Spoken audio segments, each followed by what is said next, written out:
Hi, everyone. Thank you so much to the organizers for inviting me today. So I'm a neurologist at the MNI. My area of clinical focus is movement disorders. And so the kind of primary patient population that I follow are patients with Parkinson's disease. And so that's the focus of my talk today. In my research focus, I study cognition, but not so much with an eye towards cognitive reserve, nor the effects of sex or other social and structural determinants of health. And so my approach to preparing today's talk was really to do a review of the literature on some of the things that are being discussed today. I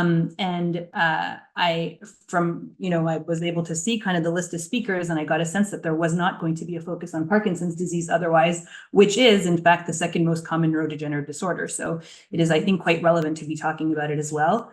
As you'll see, the amount of work done in Parkinson's disease on some of these ideas pales in comparison to what has been done in the field of aging and Alzheimer's disease.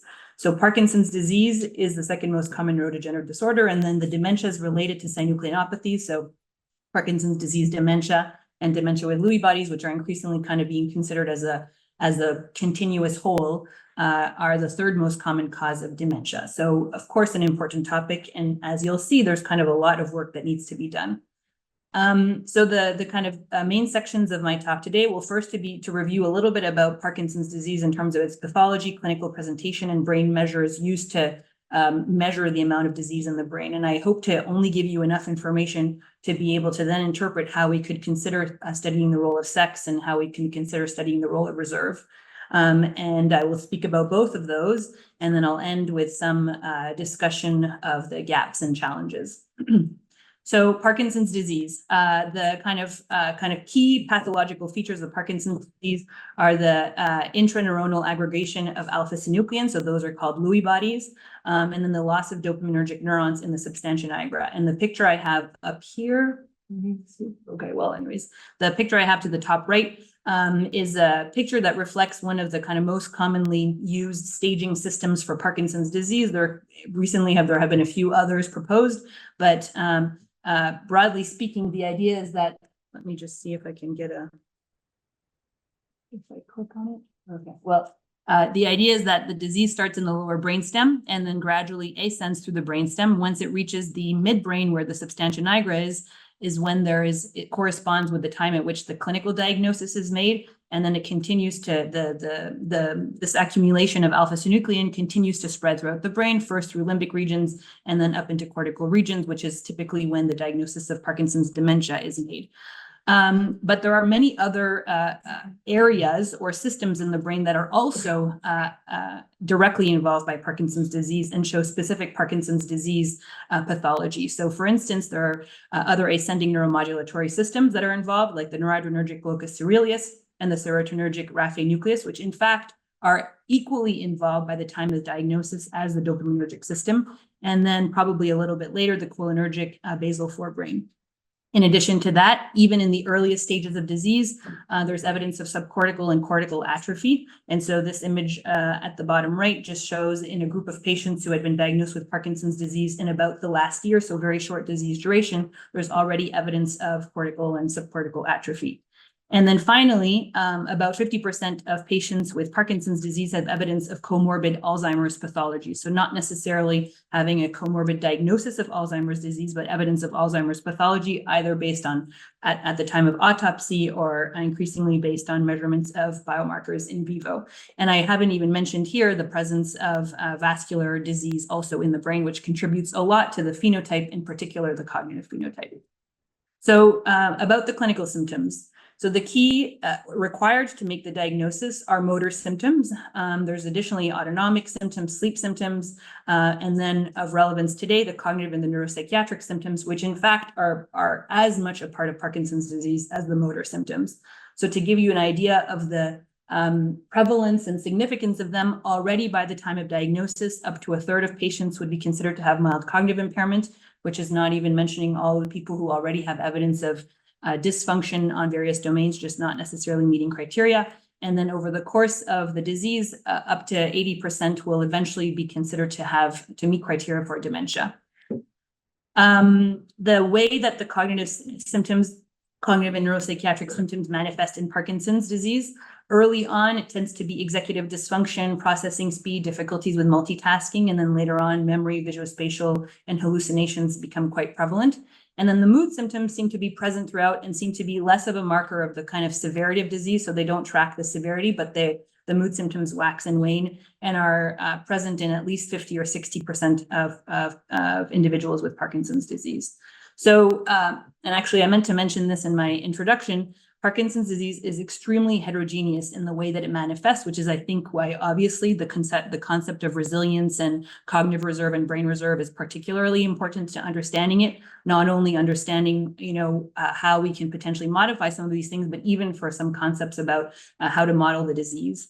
And the heterogeneity, I think, is particularly evident in the cognitive and the neuropsychiatric manifestations of the disease, which probably reflects the fact that some of the, unlike the motor symptoms, which are really quite unique to Parkinson's disease, rest tremor is not something that is manifest in other neurodegenerative diseases, whereas cognitive and neuropsychiatric symptoms may reflect some of the other neuropathological changes that people are experiencing, as well as many other factors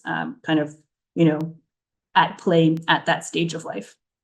So very briefly about the treatment of Parkinson's disease. At this stage, it is purely symptomatic. So primarily we use a variety of different dopamine replacement strategies and then symptom-based to treat the sleep or the mood in ways that are not particular to Parkinson's disease at all. And so clearly there is a lot of room for identifying potentially modifiable factors to improve outcomes in this population. So now I want to speak a bit about the different ways in which we can relate the brain-related changes due to Parkinson's disease.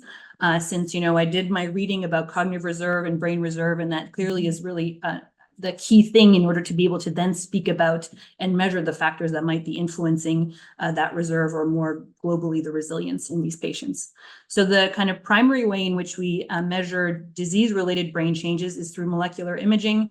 The most commonly used method is using a radioligand that binds to the dopamine transporter, which is on the terminal, the dopaminergic nerve terminal in the striatum. There's a few different approaches to doing this. So you can see here in this picture on the left is a healthy individual that shows very robust uptake in the striatum bilaterally. And on the right is an individual with Parkinson's disease where you can see there's a reduction in the uptake and an asymmetry, which matches the asymmetry in the clinical presentation contralaterally. More recently, there's been some interest also in identifying MRI-derived measures to measure the substantia nigra. So again, kind of really focusing on the dopamine system. And so you can see here an image of using neuromelanin on the left is a healthy individual over time, has kind of a nice contrast signal indicating the presence of neuromelanin, which is lost if you have neurodegeneration, in contrast to an individual with Parkinson's disease, where there's a reduction already at baseline, and then you can kind of track the progressive loss of what is presumed to be the loss of dopaminergic neurons in the striatum.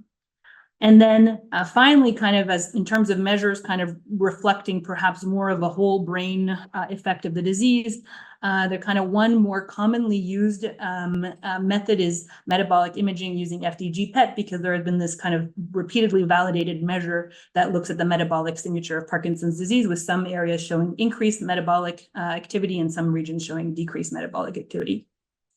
But in fact, the only marker currently that is used in any kind of meaningful way, not clinically to track progression, but in clinical trials, is this DAT-SPECT measure. So looking only at the impact of the disease on the dopaminergic system. And even just to give you an idea about how little we have in the field of Parkinson's disease to track progression, last year there were 2 clinical trials published in New England Journal of Medicine for disease-modifying treatments, both of which were negative, but only one of those 2 even included a brain-based measure of progression as a secondary outcome.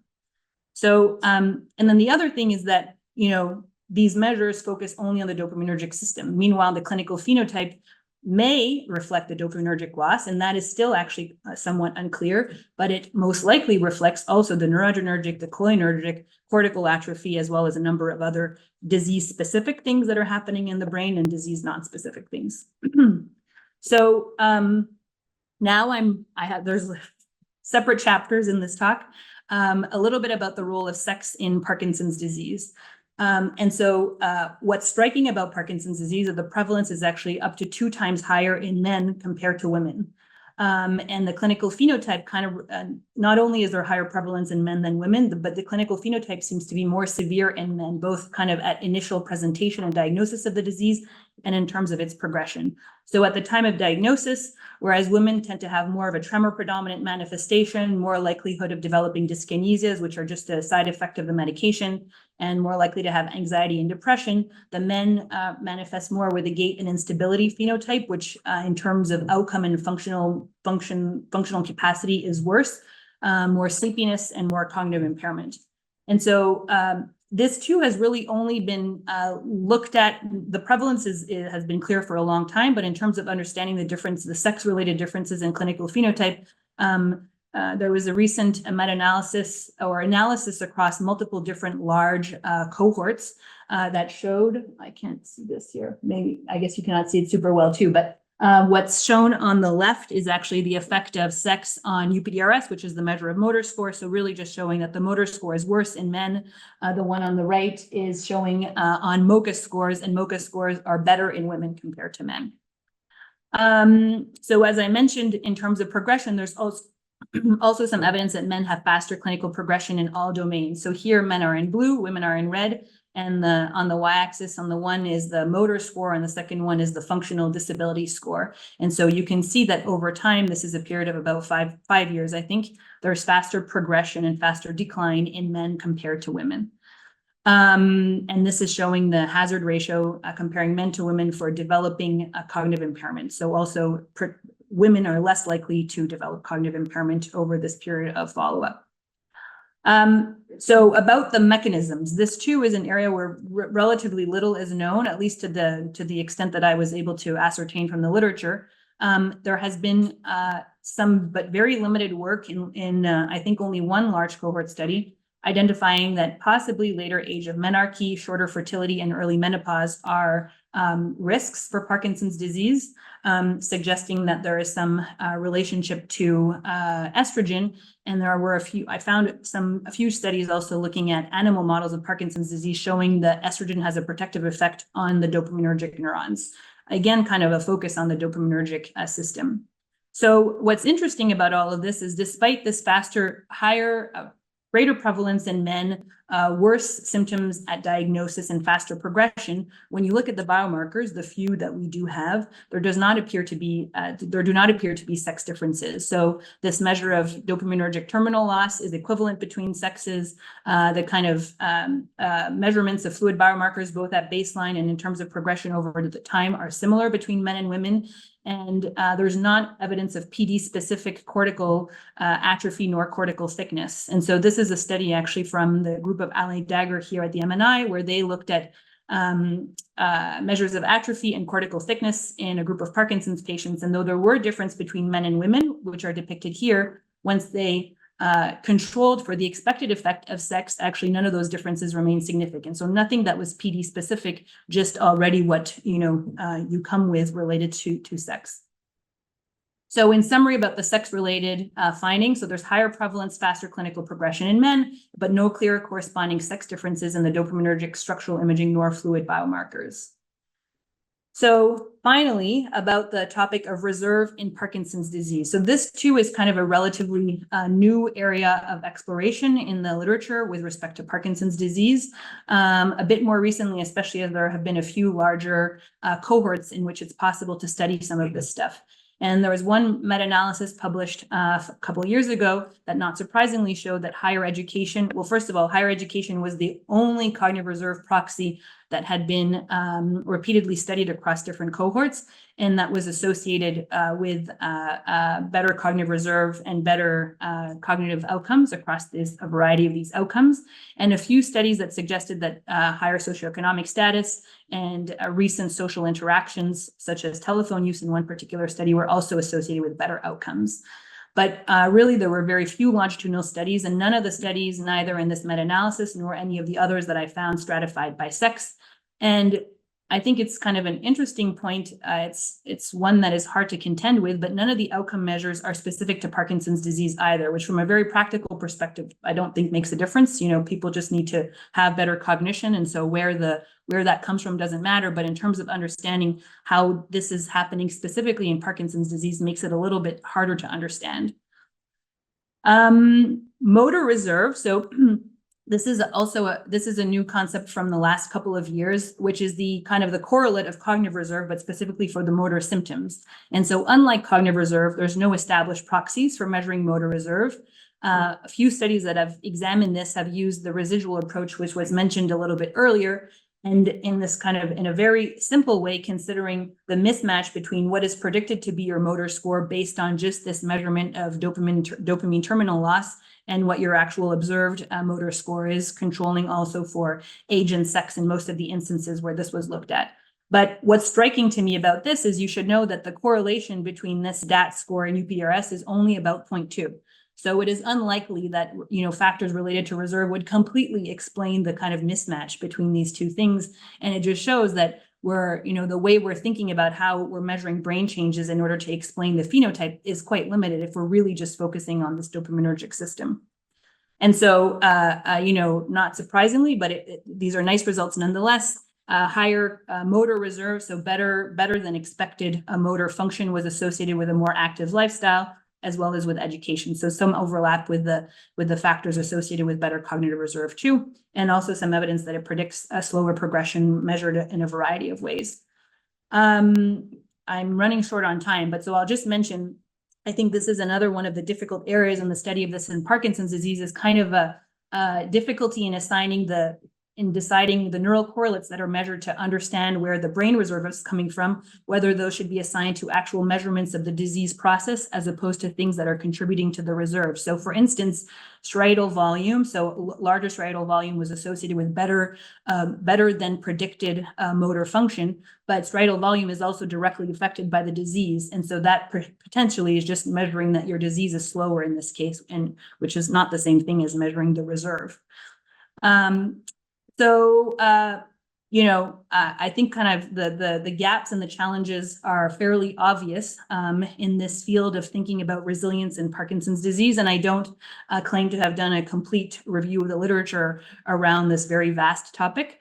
But I think some interesting challenges are first to think about what is the outcome that we wish to measure in terms of, good outcome. And so already the idea of separating motor and cognitive, maybe that doesn't really make much sense, because in fact, especially in Parkinson's disease, where it's not a primary motor problem, but a problem of motor control based on involvement of basal ganglia, which are also highly involved in cognition, it perhaps makes more sense to combine these two outcome domains. Maybe symptoms like autonomic symptoms don't deserve to be in that same, lumping category, but I would imagine that there would be some value in considering motor and cognitive outcomes jointly.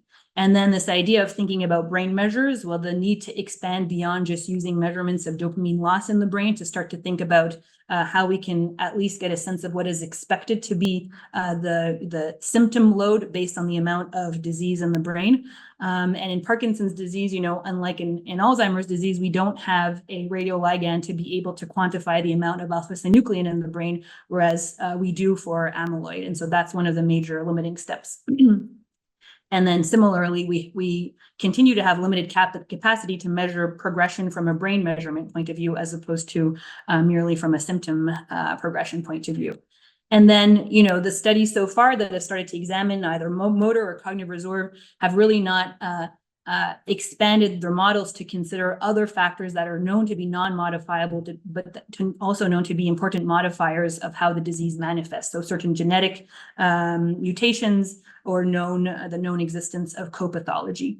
And so finally, since the kind of topic of this particular session was about sex, there really was very little information. At best, there were the analyses controlled for sex, but none stratified by sex in thinking about these concepts of motor and cognitive reserve, and even less so about other gender-related factors or social and structural determinants of health.